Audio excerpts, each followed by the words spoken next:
Let me start with something uncomfortable.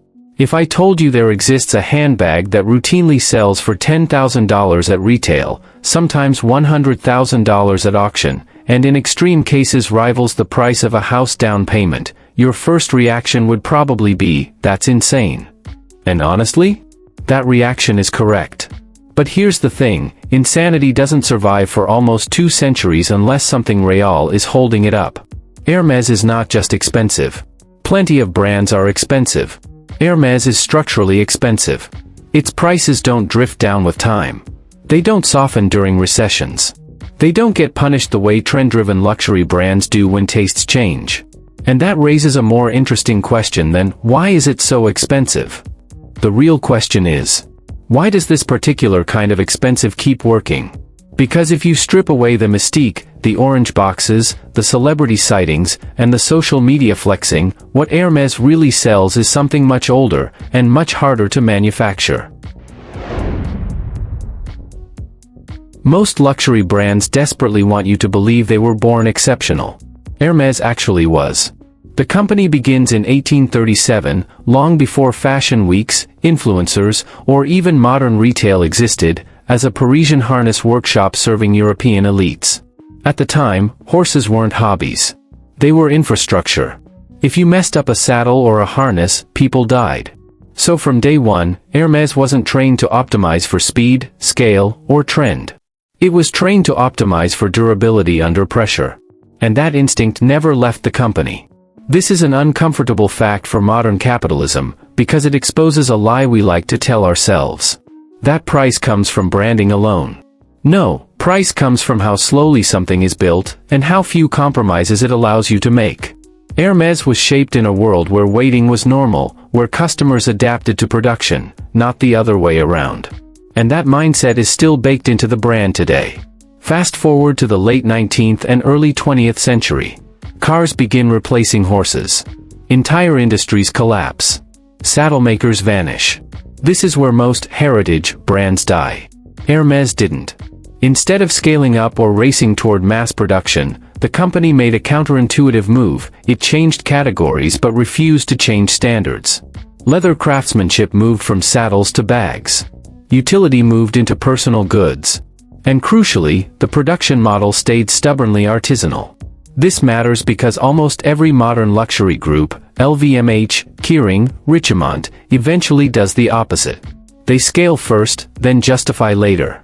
Hermès justified first, scaled only where standards survived. That single philosophical choice is the reason a Birkin bag today is not stamped out by a machine, but built start to finish by one artisan, often taking 18 to 24 hours, sometimes more for complex pieces. That alone limits volume. And limited volume changes price dynamics permanently. Here's another uncomfortable truth. The Birkin bag, arguably the most famous handbag in human history, was not created by a marketing department. It emerged from a conversation on an airplane in 1984, between actress Jane Birkin and Hermès executive Jean-Louis Dumas. No launch campaign. No seasonal trend analysis. No social media rollout. Just a complaint about practicality. That origin story matters, because it explains something modern brands struggle to replicate. The bag was never designed to be desirable. Desirability came after usefulness. And paradoxically, that made it untouchable. When demand arrives organically, pricing power becomes absolute. Here's where most people get confused. They think Hermès is expensive because it's intentionally rare. That's only half true. Yes, Hermès refuses to produce at scale. Yes, it artificially restricts access to Birkin and Kelly bags. Yes, it uses waiting lists, relationship building, and controlled allocation. But none of this works unless your production ceiling is already low.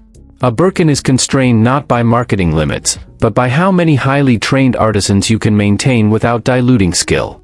Training alone can take years. Mistakes mean scrapping entire pieces. You cannot simply hire more under this model.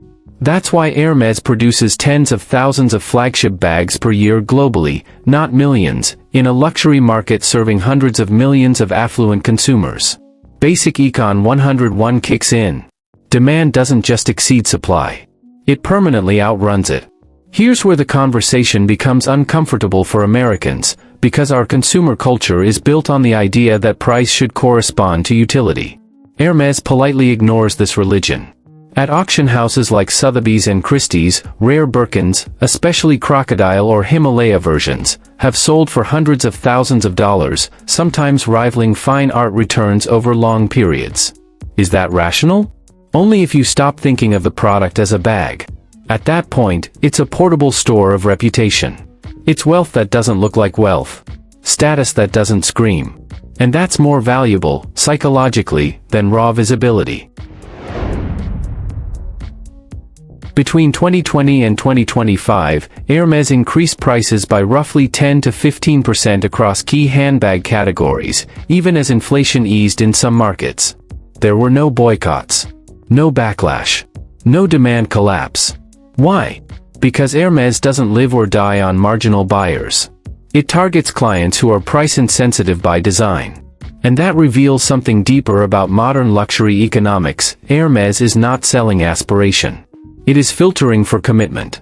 If the price makes you hesitate, the brand is quietly saying, "Good. You were never the target anyway." So let's address the question everyone is thinking but rarely asks out loud: is Hermès actually worth the money? Not, can rich people afford it? Not, does it hold resale value? But genuinely, does the value match the price? Because if this were just branding hype, the story should have cracked by now. Luxury bubbles burst all the time. Trends flip. Logos fall out of favor. Instagram darlings become clearance items. And yet Hermès doesn't just survive cycles, it walks straight through them.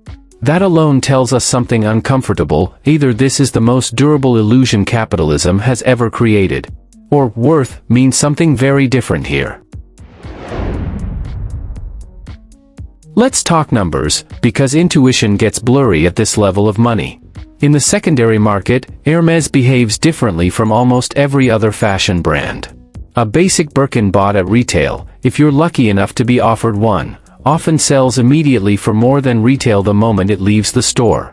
Certain rare models can appreciate multiple times their original price at auction. That fact alone has created a dangerous narrative: Hermès bags are investments. This is only half true, and half-truth is where people get hurt. Yes, some Birkins outperform inflation. Yes, ultra-rare pieces rival fine art. Yes, resale liquidity is unusually strong. But here's what never gets said loudly: most buyers never access those bags at retail.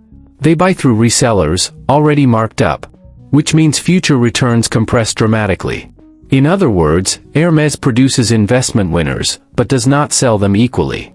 The real profit sits with long-term brand clients, insiders, and collectors with allocation power. Not casual buyers hoping for a flip. This isn't democratized investment. It's controlled scarcity with optional upside. Let's talk about celebrities, not because they elevate Hermès, but because they confirm something. Hermès famously does not pay celebrities to endorse bags. No massive ad campaigns. No Instagram ambassador armies. And yet, the brand is everywhere. From Grace Kelly in the 1950s to modern figures like Victoria Beckham, the bag's presence signals something very specific: this person neither chases trends nor explains herself. Celebrities don't wear Hermès to look rich. They wear it to indicate they no longer need to prove anything. That's incredibly powerful. Most luxury brands beg you to notice them. Hermès waits for you to notice yourself wanting their approval. In recent years, quiet luxury became a buzzword. People suddenly talked about understatement, craftsmanship, and no logos as if it were a revelation. Hermès had been standing there the entire time. That's the real advantage of not chasing cycles. When culture inevitably swings back, you don't have to rebrand, you just let time catch up. That's why Hermès looks timeless while trend-driven brands now struggle to recalibrate after years of logo inflation. Now comes the most uncomfortable part. People don't buy Hermès because it's irrational.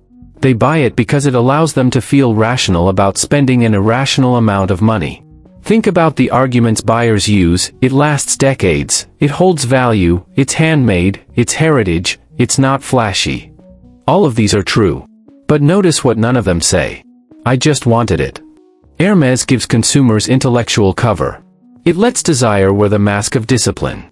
And that's why it's so dangerous, and so effective. Here's the brutal industry truth. Most luxury houses are now public growth machines. They need volume. They need expansion.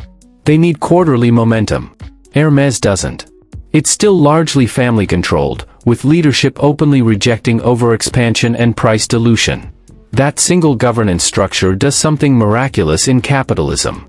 It allows the brand to say no to money. And when you can say no, you control the market. Hermès doesn't optimize for popularity. It optimizes for permanence. That's why its margins sit comfortably above 70% in some categories, even while production stays constrained.